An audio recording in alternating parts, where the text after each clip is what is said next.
Good evening everyone. So I am Rayjan Gregorio Bahan and tatalakayin natin ang apat na bahagi ng sourcing.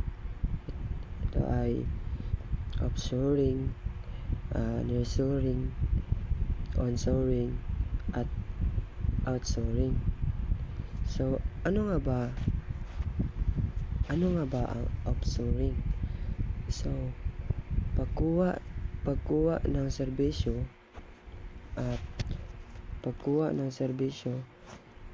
ng isang kumpanya mula sa ibang bansa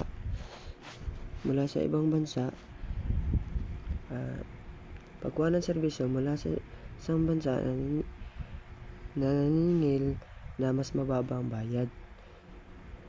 So ito po ay yung mga kalapit na bansa, like example is Philippines and Singapore. So pwede din kumuha ng employee yung Singapore sa bansa para ito ay matawag na offshoring.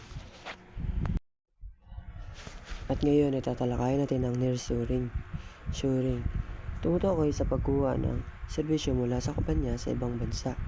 So like Nike. So yung Nike daw ay nagtatahi ng mga sapatos, like ito ang nearshoring. Ginagamit ito para hindi na mahirapan ng mga kalapit na bansa upang magpadala ng mga produkto na galing din sa ibang bansa.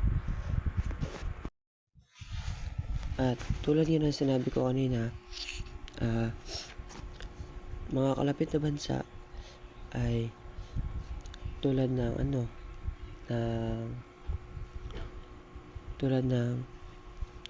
Pilipinas at ng Singapore. So yung Singapore po ay papadala ng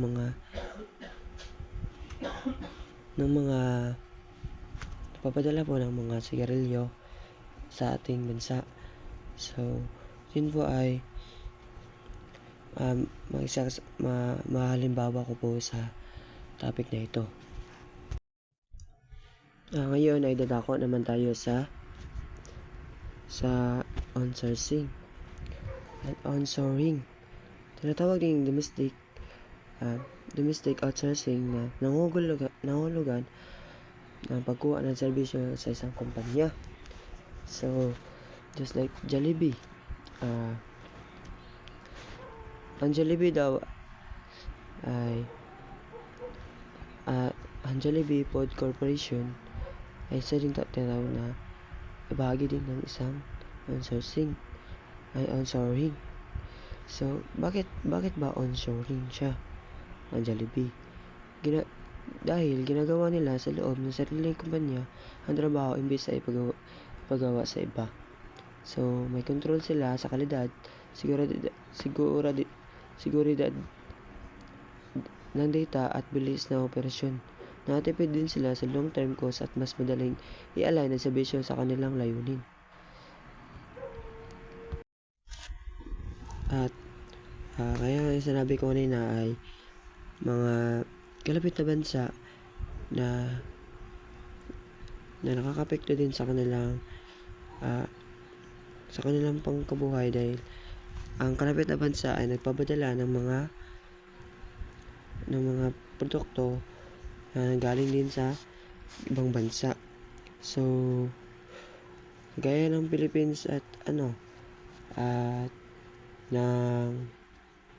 Singapore, yan ang mga kalapit na bansa na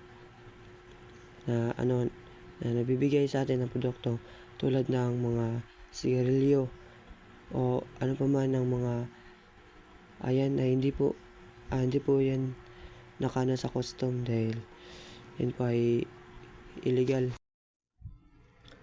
So yun lamang po ang aking video reporting ngayong gabi. Maraming salamat sa pagpanonood.